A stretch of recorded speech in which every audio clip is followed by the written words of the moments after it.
Hi, I'm Stephanie with MetaStock. MetaStock offers over 150 comprehensive custom analytics developed by the most respected traders in history. For advanced users, the MetaStock Formula Functions tool can quickly and easily create custom analytics.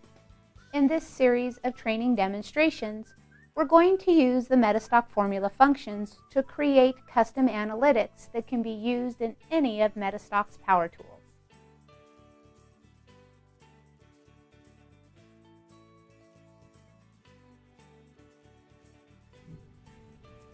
In this training demonstration, we're going to review how to use MetaStock's Security Data Formula function to build a custom index.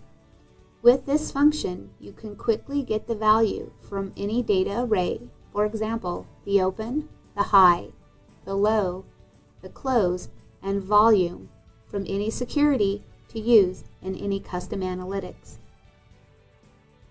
We're going to build a custom index using the instruments from the consumer finance sector. And we're going to use MetaStock 12's Indicator Builder Power Tool to create the custom index. We're going to start in the Power Console so that we can have access to the instruments in the consumer finance sector. We're going to move the Power Console off to the side, and we're going to open up the Indicator Builder from the Tools menu.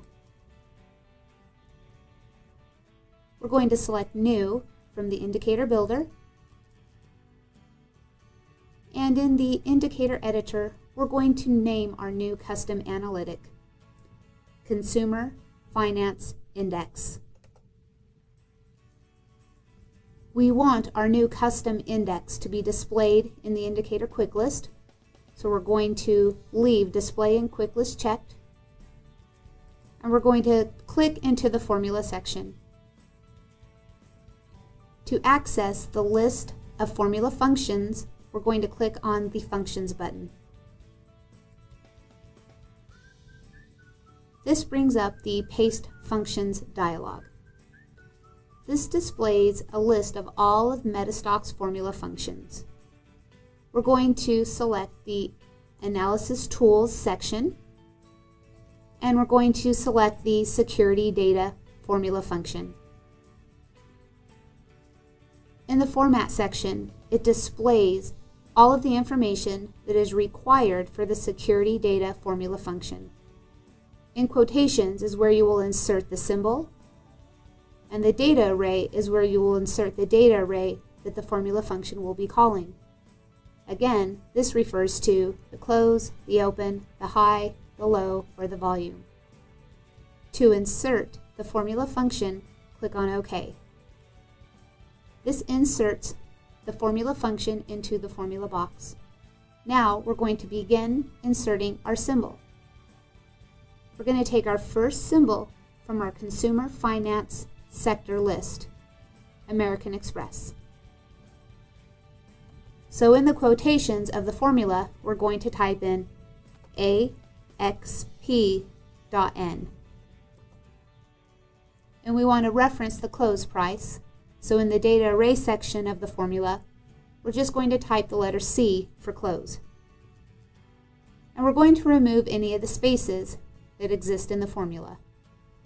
Because we're creating an index, we're going to add all of the close prices for all of the 8 instruments and then divide that total by 8. That gives us the average price and creates the custom index. So we're going to put in a plus sign, and we're just going to make a copy of this formula and add it to the end. And in the symbol section, we're going to put in the next symbol, Capital One Finance, which is COF.N. And we're just going to continue doing the same thing until we've added the formulas for the remaining symbols. And at the end, we're going to do the divide sign by 8, and then we're going to finish it off by putting in our parentheses to set our order of precedence. Now select OK to create the custom index. And let's close the indicator builder. Next, we're going to open up a chart in the consumer finance sector, and we're going to plot our custom index. You'll notice that our consumer finance custom index is now showing in the indicator quick list. We're going to drag and drop it into our chart, and you can see that American Express is performing relative to its custom index. Thank you for joining me today, and for more information on creating custom analytics, you can watch additional training demonstrations on MetaStock's formula functions.